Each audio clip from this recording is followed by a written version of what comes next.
Week 15, it's here, and we are here. It is the Fans First Football Show. My name is Brian Anthony Davis. So glad to be here.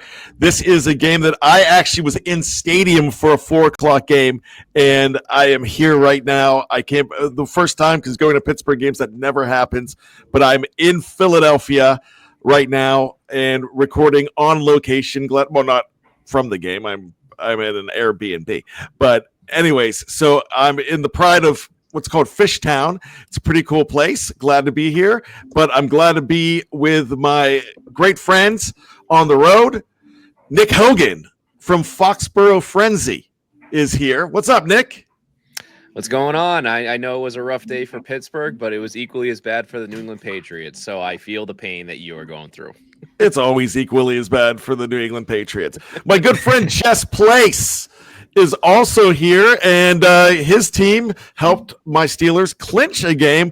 Jess Place from Mile High Broncos. What's up, Jess? Go. Let's go, Broncos. Huge win over the Colts today. I could not be happier. That is great. And Aiden Reed's here. So, guys, let's go ahead and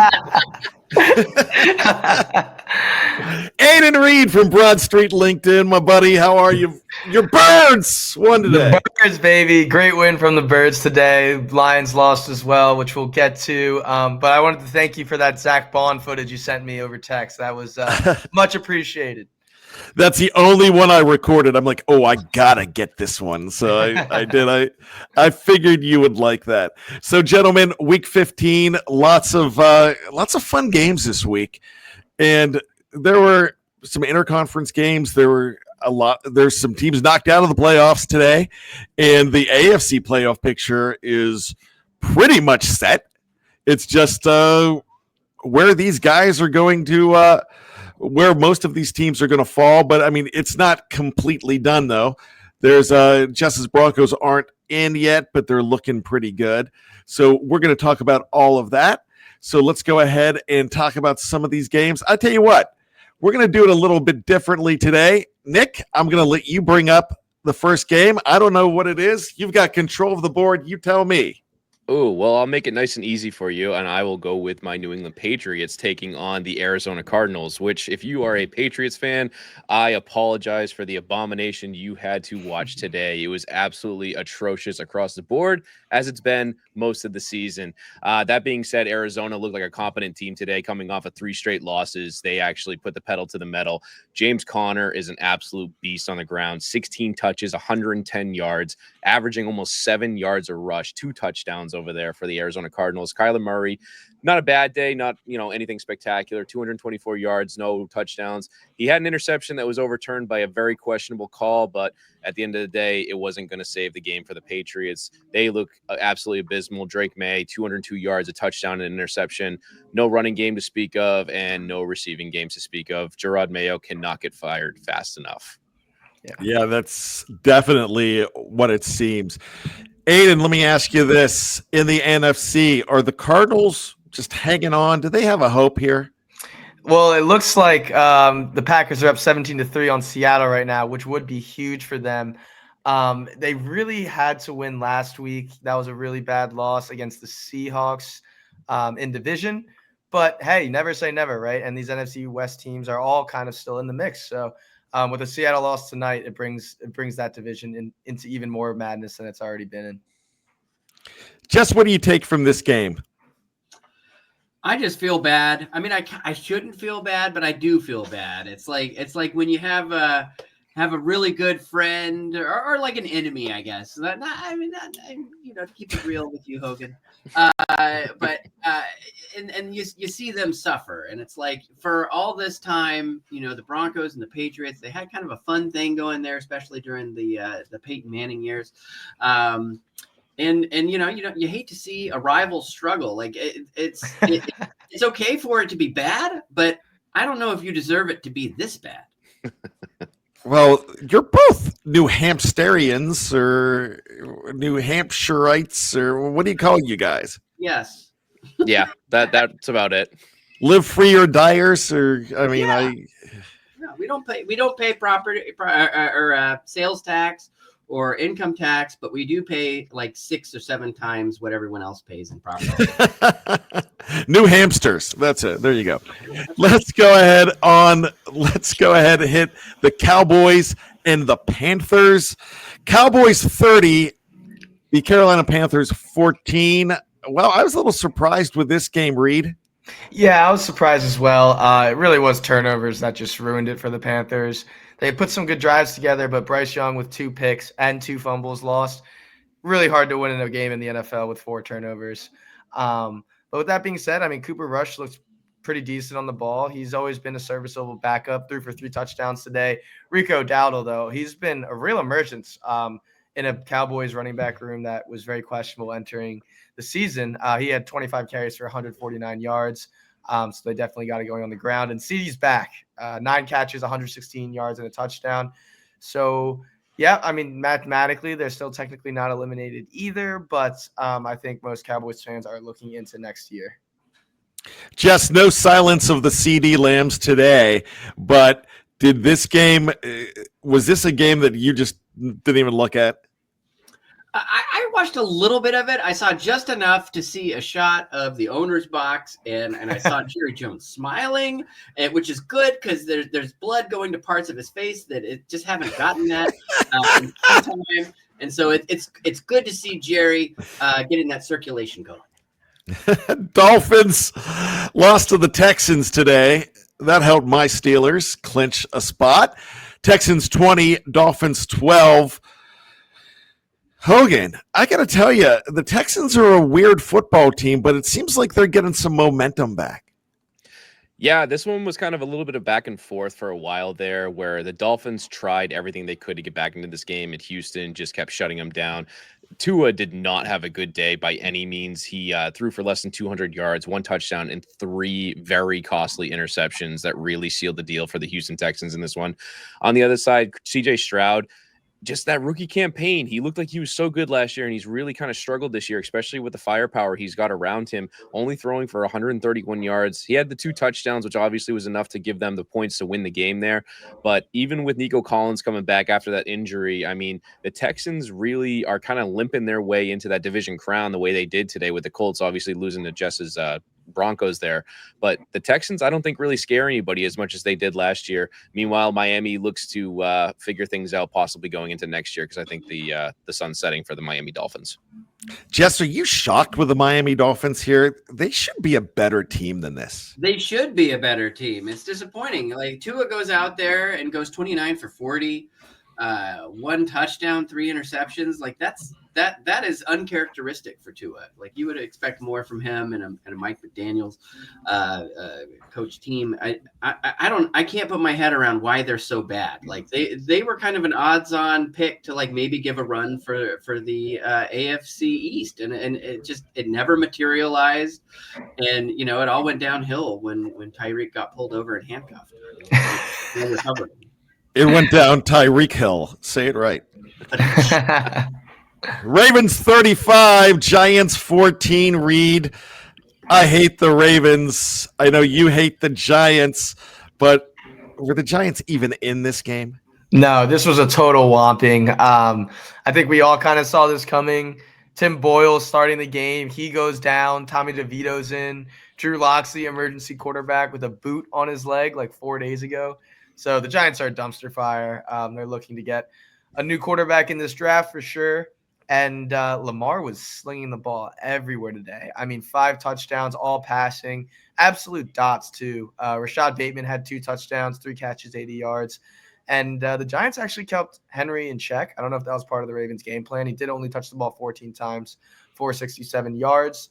But, yeah, I mean, not even anything really worth noting on the Giants, except for Malik Neighbors, who broke the 10 reception mark for the either 4th or 5th time this season, which is, I believe, a franchise record for a rookie. But he had 10 catches for 82 yards and a touchdown. So Ravens getting the ball back rolling. And, Giants are definitely looking into next year and keeping track of where their draft pick's going to be.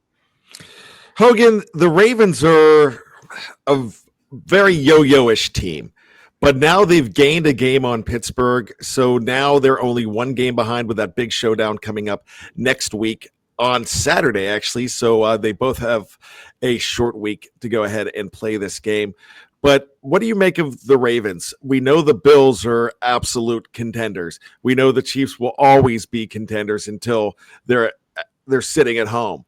But do you feel the Ravens are going to storm back and win this division, or are we waiting for another just crazy game where they just don't look right?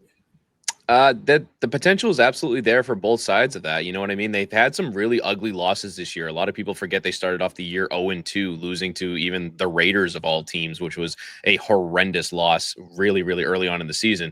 But the fact is they're coming on and they're getting a little bit hot at the right time. Obviously, they had a very uncharacteristic game last week against the Eagles, where the Eagles took care of business against them and put them away.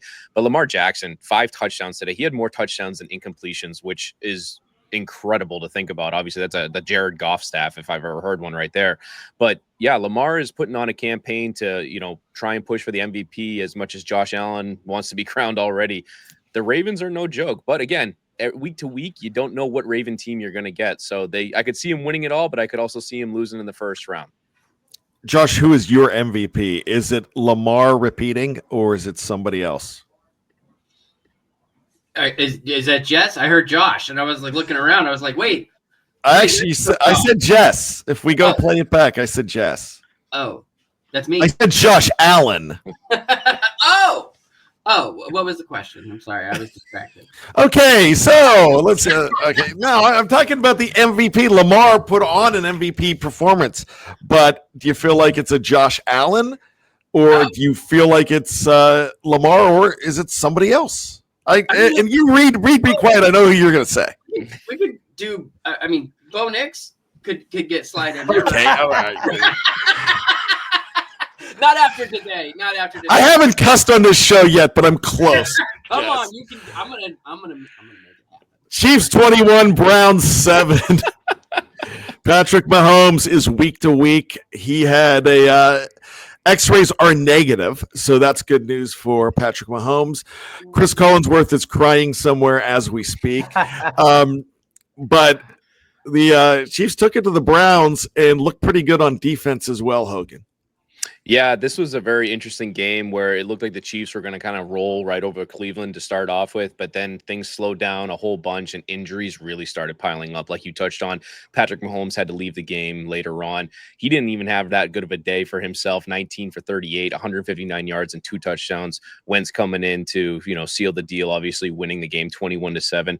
On the opposite side there, Jameis Winston, not a good day at all. 3 interceptions with less than 150 yards passing. It was just tough to watch. And if I'm not mistaken, I believe Nick Chubb did get injured again as well, where Jerome Ford took over and is now they're probably going to be their lead back going forward. I believe Nick Chubb was reported with a broken foot, if I'm not mistaken. Don't quote me if that's incorrect. But at least the other guys on the Cleveland side had okay days, for Jerome Ford filling in for 7 carries, 84 yards. And Jerry Jeudy continues to impress with the connection he's had with Jameis Winston, 11 catches and 108 yards there. But again, Chiefs with the easy win. It's just really the injury bug at this point that both teams are worried about. Sports Illustrated is calling it a broken foot, a season-ending injury, and also Adam Schefter is saying that as well. Man, I tell you what, you just talked about the rival thing earlier on today. And the Steelers, it was week 2 last year when Nick Chubb got hurt. And Steeler fans were really upset about that because they respect the hell out of Nick Chubb. But he has not been the same since he came back. And now a broken foot. This guy, he's almost like J.K. Dobbins. You're always expecting him to have the season-ending injury. And it's quite a shame. So I really, Cleveland's a rival. I know you'll hear me say when it's brown, flush it down, but I'm making no jokes here about Nick Chubb. This is a shame. I hate to hear it. Oh, just absolutely devastating stuff. Jess, Patrick Mahomes goes down. He's not going to be out for too long. I mean, he might miss the next 2 games because after next week, if he's week to week, there's next week, and then it just happens to be a Wednesday game. So that's pretty tough for Patrick Mahomes. But with what they've done so far, do you think it even matters? Well, you need Patrick Mahomes for sure, and you need him healthy. But I mean, to shut him down, I don't think know. you're going to shut him I've been down. thinking about it in terms of the last game of the season. I just hope that the Chiefs have everything sewed up to the point where they bench Mahomes because they're afraid he's going to get hurt. Because he did get dinged up against the Broncos when we all but beat them in our last meetup. But yeah, I don't know. I think I would like to see him benched in the final game against the Broncos. I don't see him hanging it up or sitting down until it's all, squared away, locked up, first round bye done, that first seed. So I don't know. He is a rival and he is good, but it'd be nice to not play against the Chiefs and not have him there. We can relive the glory years of the 80s and 90s and early 2000s. Jets 32, Jaguars 25. Hogan, do we even care about this game? Not particularly when it comes to playoff standings, because both teams have already been eliminated, as everybody already knows. But surprisingly, this is one of the best games of the day matchup-wise, where both teams just traded blows all the way right till the very end there, where the Jets ended up pulling it out 32-25. Aaron Rodgers having himself one of his better games of the season, 289 yards passing, 3 touchdowns, no interceptions. He actually scampered quite a bit. He was the leading rusher for the New York Jets as well. 6 carries for 45 yards, which doesn't seem like a whole lot, but for a guy over 40, hey, that's not too bad. Devontae Adams, though, put on an absolute clinic. 9 catches, 198 yards, and 2 touchdowns. Huge 2-point conversions as well. They just all in the second half, too. All in the second half. 0 catches in the first half. Absolutely wild there. And then Mac Jones, old Patriot there that we all know and don't exactly love, tried his best to get Jacksonville back in the game. Like I said, he threw for 294 yards, 2 touchdowns, and 2 picks. Brian Thomas Jr., again, that rookie season just continues to impress for the Jacksonville Jaguars. 10 catches, 105 yards, and 2 touchdowns. So a lot of offensive fireworks in this game with the Jets pulling it out, where Jacksonville, as much as it might hurt to lose, they're probably thanking the Jets for that better draft pick. Reed, you're a big fantasy guy. Is Brian Thomas Jr., is he so overlooked and underrated? Oh, yeah, big time. I mean, he was one of the steal of the drafts for sure. He's put over, I think he's going for the record for the most games over 80 yards for a rookie. Yeah, he's been phenomenal this year. He's leading the team in receiving with 851 yards. And yeah, I mean, what a draft pick by the Jags. He's got 85 targets and 54 receptions. He's that home run hitter and also a good red zone target. So Jags definitely hit it on the head here with Brian Thomas. All right, let's keep it going. We're going to talk Commanders and Saints. This one got saucy at the end, Reed. 20-19. Yeah, that's funny. I thought this game was over. Even in the fourth quarter when the Commanders kicked that field goal to go up, I think it was 20-7. And then Spencer Rattler and the Rizzy Saints marched all the way back to have a 2-point conversion attempt to try and win the game. I would have loved that personally. Eagles clinch the division if that happens, but I will be in DC next week, hopefully for the Eagles winning the NFC East. But Kamara got hurt, which was the biggest news for the Saints coming out of this game. But Kendre Miller did a solid job filling in. And Jaden Daniels with his legs today was phenomenal. So elusive, so quick. And, his decision-making is really what scares me as an Eagles fan. Like, he's very quick and decisive when he makes his decisions to run.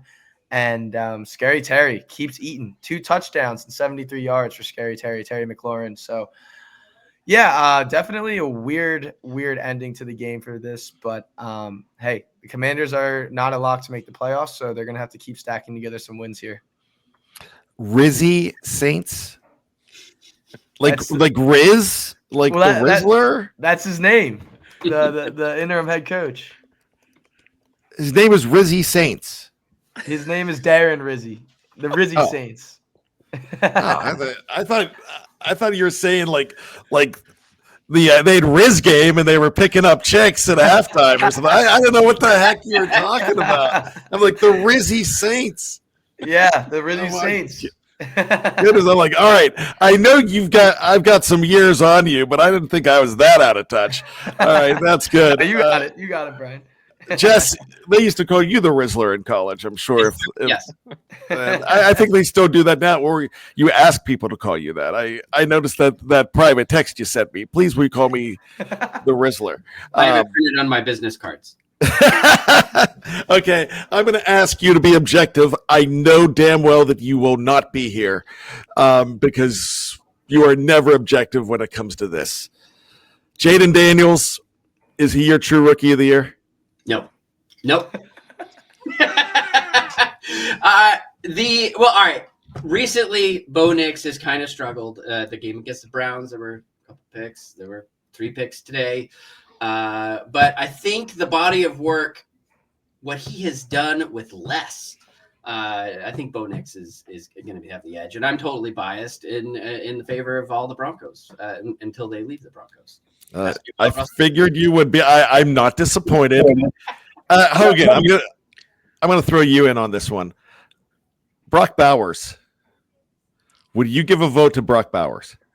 Right now, I might have to, just because what he's been doing at the tight end position has never been done before. So it's absolutely fascinating to see. And that's not to take away anything from any of the rookie quarterbacks, but I'm the type of person where I love to look at the award objectively to see if it's above a quarterback standing at this point, where you see guys that are doing things that have never been done before at their positions.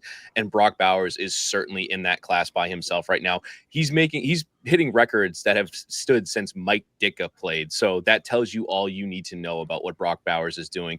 Again, nothing to take away from Jaden Daniels, Bo Nix, and I'll even throw in Drake May because he's obviously my guy. But they got some work to do if they're going to catch up to Brock Bowers at this point. Without Brock Bowers, the Raiders would not have the 2 wins that they have. Yeah, that's true. That's absolutely true. Worse. And I know tomorrow night Hogan is definitely rooting on Monday Night Football for the Raiders. Just like he's a big Jaguars fan right now, too, because he wants that number 1 pick. That's right. But then again, the Giants continue to break your heart. So there you go. They've done that since 2007. I would expect nothing less from the Giants at this point. So, all right, let's go ahead on with the Bengals and the Titans. Remember the tight ones? No, this wasn't that tight. 37-27, sure, but not that tight. Hogan, hit it. Yeah, this game was kind of crazy, where there was a lot of turnovers here and there. Obviously, Joe Burrow throwing for 3 touchdowns, but also 2 interceptions in there as well. The run game was absolutely non-existent for the Cincinnati Bengals, which I'm sure they were fine with because Jamar Chase and T. Higgins both, just under 100 yards each receiving for the 2 of them. On the Tennessee side, Will Levis, 3 interceptions. I'm not sure if he got benched. I'm pretty sure he did because Mason Rudolph came in, tried to save the day there for the Titans, where they fought back in it. But Mason Rudolph throwing for 2 touchdowns and 1 interception wasn't enough to get them over the hump there. Cincinnati improves to 6-8, where obviously, again, they're looking outside of the playoffs at this point. In Tennessee, 3-11, vying for a top 5 draft pick. All right, fellas, we are going to go ahead and take a break here. We will be back right after this, so absolutely stick around. It is the Fans First Football Show. Stay tuned. Never slow. Make 'em whoa. Watch me go. Ready, set, go.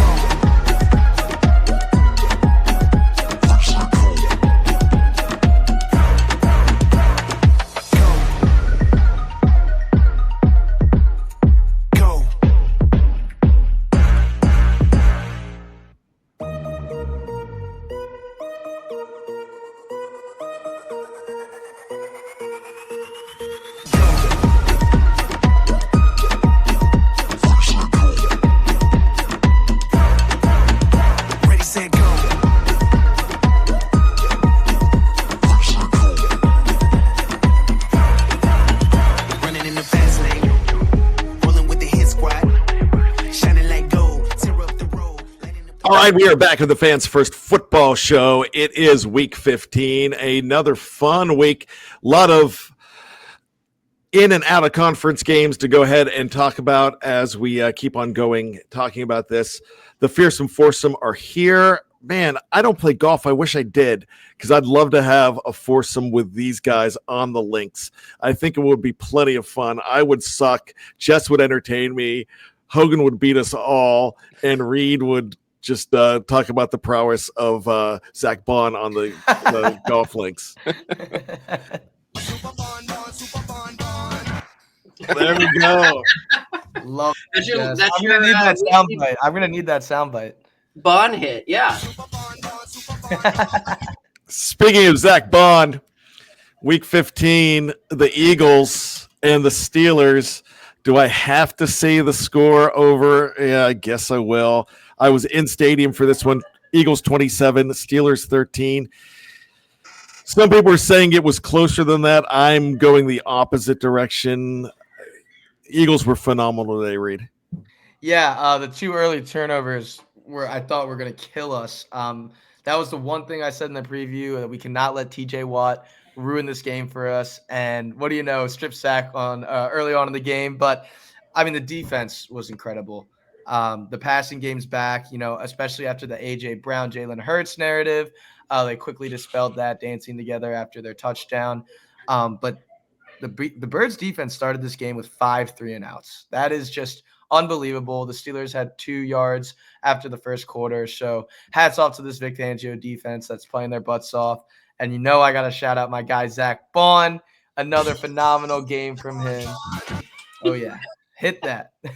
There you go. I played it over you. Go ahead. Say what you're going to say. No, it's just wanted to shout him out because he's always phenomenal. Not as many tackles as we usually see, but some big tackles today. And the biggest story, I think, is the passing game, right? I mean, Jalen Hurts had under 110 yards in his last 2 games, threw for 290 today, 2 touchdowns. A.J. Brown, 8 catches, 111 yards and a touchdown. Devontae Smith, 11 catches for 109 yards and a touchdown. And the Steelers, without George Pickens, still put together some good drives. Calvin Austin was their leading receiver today. But, Brian, I'm sure you'll want to touch on the Steelers a little bit here. No, I don't. Hogan, so let me ask you this. No George Pickens in this game, but the hardest part of watching this game as a Steeler fan was they only had 2 possessions in the second half in this game. Deshaun Elliott wasn't in there for the Steelers. They lost Dante Jackson with a back injury in this game as well. Do you feel like the Steelers are damaged, or do you think this was just a bad week against a team they have not beat in that city since 1965? I wouldn't go as far to say that they're damaged. I think they're still a very competent and good team that a lot of teams should be afraid to play at this point, where, again, Russell Wilson obviously didn't have his best day and there was no running game to speak of for the Steelers. But that being said, they have that next man up mentality. Mike Tomlin always has them ready to go. I don't think that they're going to be out of it by any means. They've won 10 games so far this season for an absolute reason. So I wouldn't be worried in the long-term side of things.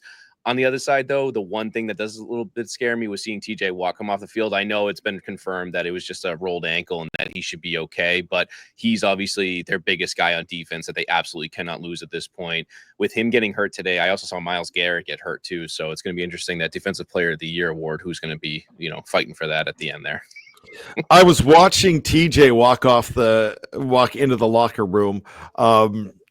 It wasn't until there was about 3 minutes left and he wasn't going back in, and he was walking gingerly, but it was not anything that looked that bad. So that's good news, because a lot of thoughts go through your head when you watch a guy like TJ Watt go down. Jess, Philadelphia was absolutely phenomenal. They look like a Super Bowl contender. They are now, looks like, I don't know what the tiebreakers are, but it looks like they could be the number 1 seed. But I know one thing that they do in conference is they look at strength of victory. Who do you have coming out of the NFC if we crowned a king in after week 15? It's tough to say. I mean, you got the Eagles that are playing awesome, but then you have the fan favorite. The typical American loves the underdog story, and you've got the Lions for the first time in my lifetime, and like my lifetime, and maybe my grandfather's lifetime, that are playing worth a damn and playing special. And I think they're drawing a lot of the attention away from the Philadelphia Eagles. I think I think they're flying a little bit under the radar because everyone just loves that feel good story of the Detroit Lions. So it's going to be, hopefully we get to see a playoff matchup with the two of them. I mean, with Jared Goff, Saquon Barkley. I mean, this would be a star-studded playoff game that would be one for the ages. Reed, have you looked at the playoff picture? I do not know the answer right now. Who would have the edge in a tiebreaker now between the two? Yeah, so because the Lions lost to the Bills, who are an AFC team, they still have the tiebreaker because both of our losses were to NFC opponents, the Falcons and the Bucks. So our only hope is if the Lions lose to either the Niners or the Vikings, which is their two hardest games coming up. So fingers crossed, and obviously we have to win out as well. But the Steelers was definitely our last big test on the schedule. So we're really hoping for a Lions loss to either San Francisco or Minnesota. That'll be interesting because Minnesota is one of those teams that has played beautifully. So, and they play tomorrow night too. So we won't be talking about them this week, but let's still say hello to one of our big fans here, our good friend Dave Stefano from Vikings First and Skull. So let's go ahead and talk about some more of these games that we just talked about. The Detroit Lions, they gave up a lot of points today. That defense is depleted, and they still had a chance towards the end. They kept coming back. They kept fighting. Bills 48, Lions 42. And I tell you what, I think Josh Allen is your MVP at this point, Hogan.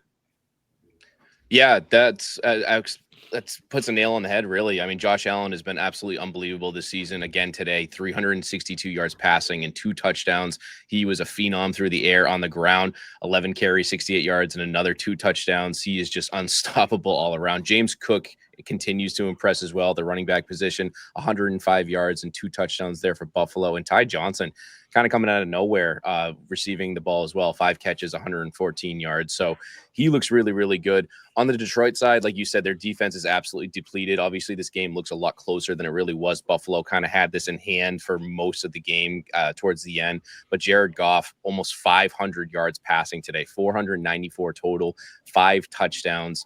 The running game was non-existent for Detroit, which is really surprising for this time of year for those guys. Amon St. Brown, 193 yards and a touchdown. Sam Laporta, 111 yards. It was just a plethora of guys getting it done across the board for Detroit and Buffalo today. But I tell you what, if this is a Super Bowl matchup potential for later on, I think America got a really great showing of what we could potentially see in the Super Bowl.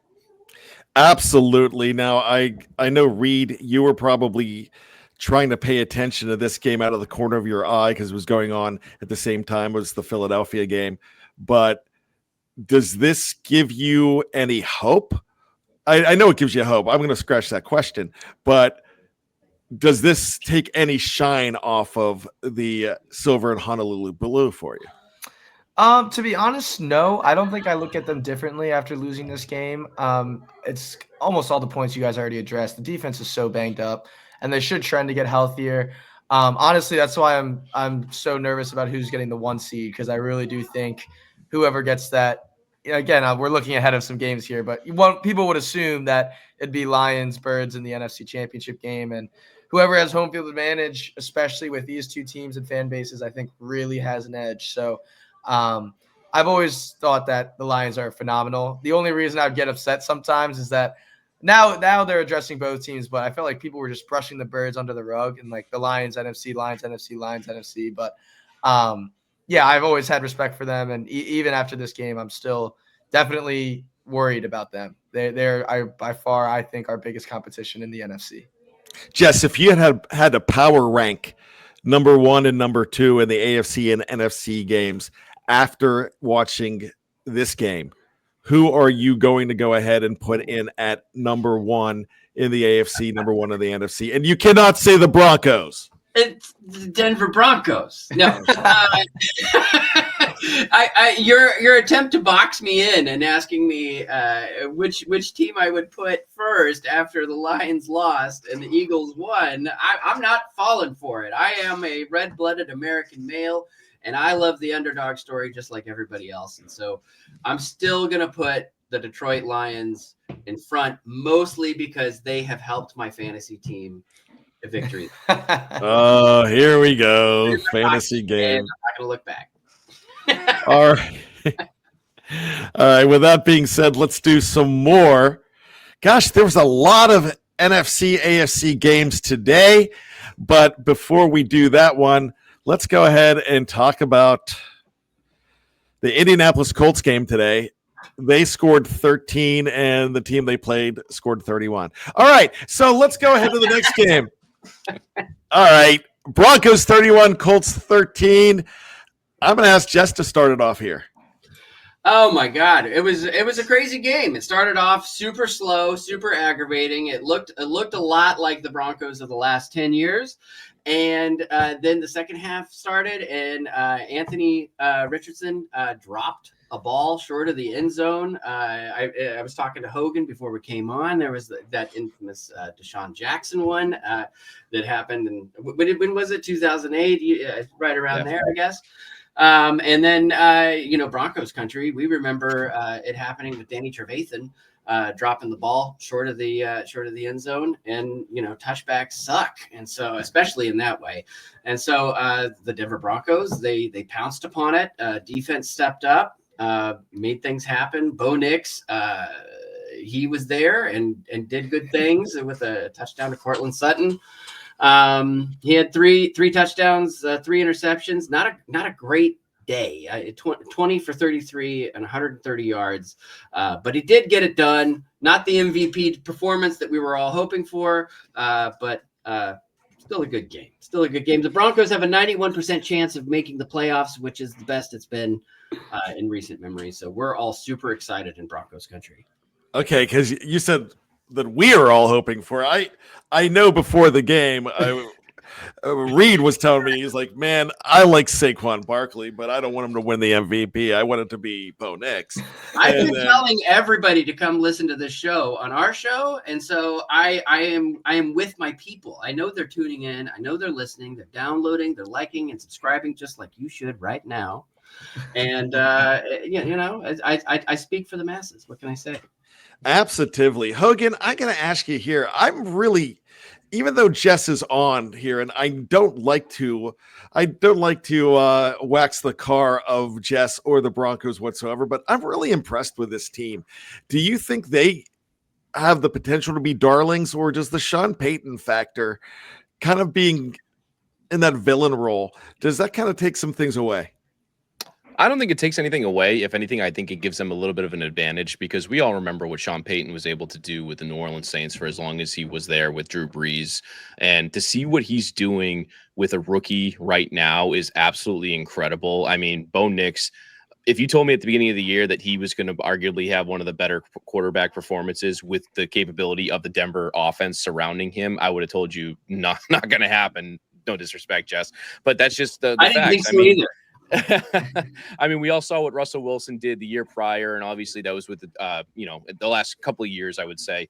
So Denver really has surprised me, but I think their biggest strength is still their defensive unit there. Patrick Surtain is arguably the best corner in the league right now. He is playing unbelievable, and Sean Payton's getting the best out of this team, and they're getting hot at the right time, and they're beating the teams they need to continue to impress me. Jess, I got to go back to you real quick. What were your absolute no hindsight's 2020 vision, but what were you saying at the end of April when number 12 came around and they took Bo Nix? Were you happy with that pick? I was super happy. It was the guy that Broncos country supposedly was super excited about. The draftniks over at Mile High Broncos podcasts were over the moon. Like, he was the guy. He was the perfect fit for Sean Payton, and everything we've seen up till now. I mean, it's been a dream come true. We could not have asked for better with Bo Nix. Reed, why did Nix get disrespect at the beginning of the season? Because I bought in it into it too. I'm not buying into it anymore. I mean, he's impressive. Yeah, I think the biggest reason was college. I think a lot of big games he played in, he threw maybe some interceptions that kind of stick in people's memory. Hand up, I was not a believer. I am now. I love Bo Nix, and obviously not his best game today, but still had 3 touchdowns. And Let's pause for a soundbite. Go ahead, Jess. There you go. Okay, there you go. Sorry, I Reed. didn't play it over you again. I didn't want to do that. He had an itchy trigger finger. So I got all excited. Like, this isn't my show. You can play it over me. Don't worry. But yeah, I think the biggest reason why is just from college, his experience. He's been around for a while, and I think people were kind of judging it based off of that. But yeah, I think most people are on the Bo train now. So the Bo train. All right, let's keep it going here. We've already talked Patriots Cardinals, so it looks like we've got one game left to discuss, and it's the Buccaneers 40, Chargers 17. My goodness gracious, what a game from Baker Mayfield, as he is truly one of those guys that has come in, and last year was not a fluke. He's something else, Reed, right now. I mean, I love what I'm seeing from him. Yeah, I mean, I don't think anyone wants to play the Bucs or have them make the playoffs. I sure as hell don't. Especially our history with them. The Bucs own the Eagles. But yeah, I mean, this is a hardball defense that has been one of the best units all year. And Baker just walks in, guns a-blazing, 288 yards, 4 touchdowns. Mike Evans went off, 9 catches, 159 yards, 2 touchdowns. And Bucky Irving has really emerged into honestly a top 10 running back conversation. Another game over 100 yards, 15 carries, 117 on the ground. And he also added in 2 catches in the receiving game. But yeah, I mean, Liam Cohen is doing wonders for this Bucs offense. And I know I've said it before, but don't be surprised if he's a head coach next year, because even with Chris Godwin going down and even during that period without Mike Evans or Chris Godwin, this offense has been firing. So I definitely am terrified of the Bucs. I do not want to see them in the playoffs. How about the Chargers, though? I've got to ask you this, Hogan.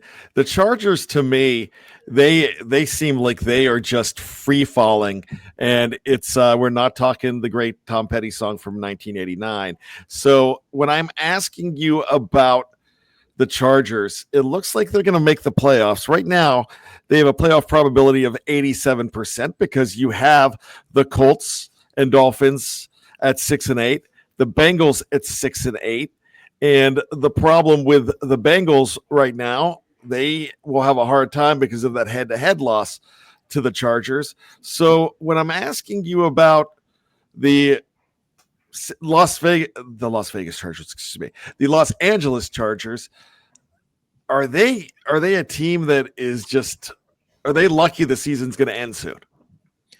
I don't know if I would say that they're lucky. Honestly, I'm very, very impressed with the job that Harbaugh is doing in LA right now with this Chargers team. I mean, we all remember last year the absolute joke that they were. I'm pretty sure the Las Vegas Raiders blew them out by like 60 or 70 points at one point last year, and it was just abysmal all around. And really, the only person that a lot of people were pointing to on the team was Justin Herbert, that was going to be their savior going forward. But a lot of people forget they have one of the Bosa brothers there, and they also have Khalil Mack. So their defense is still supposed to be pretty decent. And honestly, I think they were the number 1 rated defense going into this game today. So the fact that they let up 40 points is really surprising, to say the least, especially to a banged up Tampa Bay team.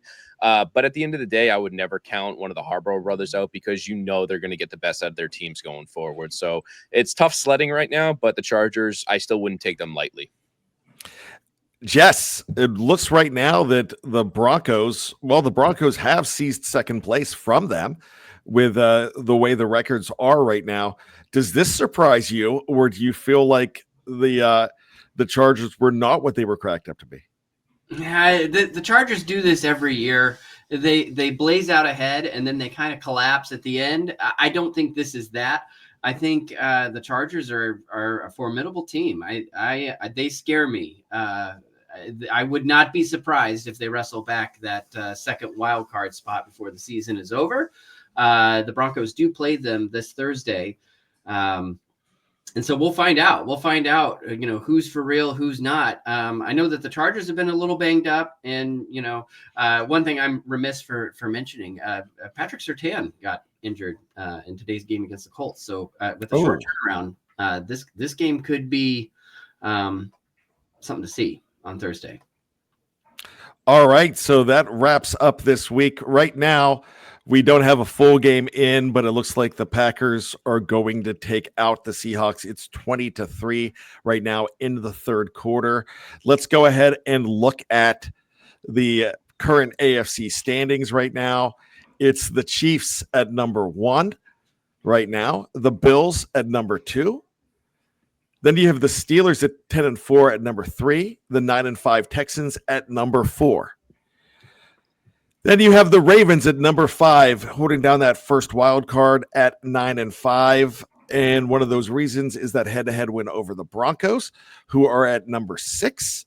And then the Chargers at number 7.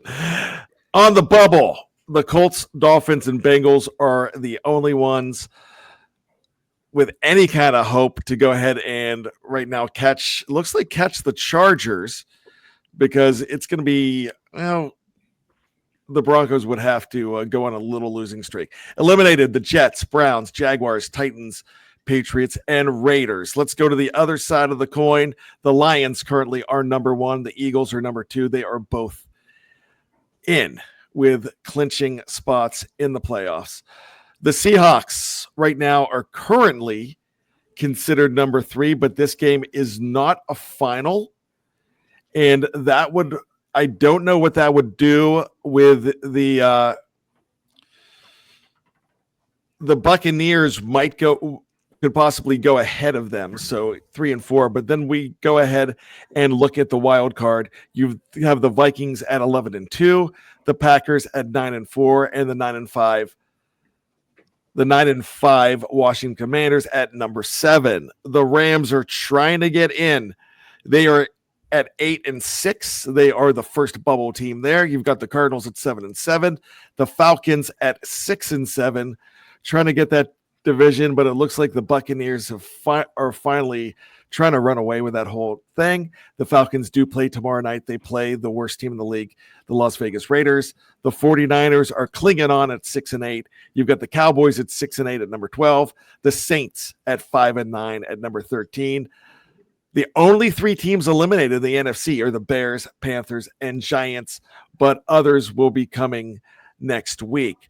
So when we go ahead and look at week 15 as we close this out, we always ask for your team of the week.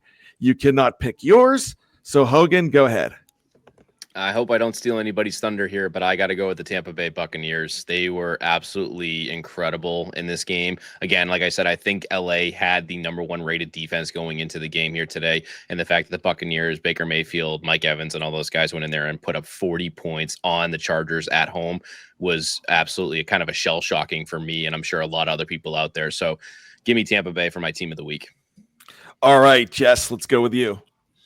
Got to go with the Baltimore Ravens. Lamar Jackson with his 5 touchdowns through the air, 290 yards. Like you said earlier, it's an MVP caliber performance, and this week they really put it to the New York Giants. It's not fair, but they had to play. Aiden, go ahead. You're up. Mine's got to be the Bills, Buffalo Bills. What a great matchup this was. The offenses were both humming, over 1,000 yards total in this game. So, yep, definitely going to be the Buffalo Bills here. And just touching on the playoff seeding, if the Seahawks do lose tonight, which it looks like they will, the Rams would actually jump in because of the head-to-head record and division record. So, thank you. Pretty crazy that the Rams, after the start, it's just they're inevitable. Sean McVay, end of the season, just always finds a way to sneak into the playoffs somehow. But Geno Smith is limping around. Looks like he hit his hand or something. Geno Smith is walking around all hurt right now. So that might further complicate the playoff picture. Who is the backup there? Because Drew Lock's gone. It is Oh, I know this. I'll look at their roster real quick. Well, if we wait 1 minute, he's going to probably be running in. Yeah. Oh, it's Sam Howell. It's Sam Howell. That's who it is. Oh, Oh. that's right. Yeah. Right. The season is Formerly, saved. It's Sam Howell. Thank God. that was a big trade in the offseason. I almost forgot about Sammy Howell. All right. So my team my God, I hate to do this, but I've got to go with the Philadelphia Eagles. That was just, that 27-13 victory was so impressive today. I got to watch it firsthand in stadium. I am a Pittsburgh Steelers fan. I was so impressed with the Philadelphia Eagles in this game today. Saquon was kept around 65 yards, but the passing game and just the prowess of Mr. Jalen Hurts, it hurts so good and it hurts so bad all at the same time. All right, with that being said, it is time to get on out of here. It has been a fantastic week. Make sure you tune into Foxborough Frenzy. Make sure you check out and get notifications for Mile High Broncos. Make sure Broad Street LinkedIn, if you're a Philadelphia Eagles fan, is something that you know about because there's good stuff on there. And check out the Steel Curtain Network, the Los Angeles Rams Insider Podcast, the Las Vegas Raiders Insider Podcast, the Jacksonville Jaguars Insider Podcast, all here on the Fans First Sports Network. If these are not one of your teams, have no fear. We cover most of the league, about 95% of the league. Sometimes we have more than one affiliate for your team. There are some other great affiliates as well, so make sure you check all of them out. We're really, it's a grassroots effort. You need to tell your friends about it. You need to tell your family about it. If you're football fans, if you're sports fans in general, please check out the Fans First Sports Network. I'm awfully proud of it. I'll show you my FFSN on my chest here right now. It is something that we're going for it. We're going to keep on going. And remember, we are for the fans, by the fans, and we are so glad to be in it with you. We're just blessed to be able to have these platforms. We cannot do it without each and every one of you tuning in, listening, giving us downloads, listening to ads. It's a blessing to have you all. So thank you. So for Hogan, for Jess, for Reed, my name is Brian Anthony Davis, and the four of us have one thing collectively to say to you, and it's this. Go football. Go football. Football.